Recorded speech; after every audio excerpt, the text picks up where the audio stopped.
ఏ కన్ను చూడదనా నీవిచ్చల విడిమిడిసి పాటు ఏ చెయ్యి ఆపదనా తప్పటడుగే నీ అలవాటు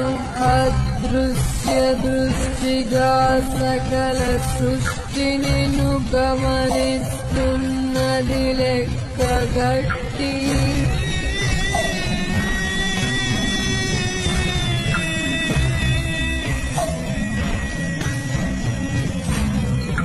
ఎంత బతుకు నీదెంత బతుకువో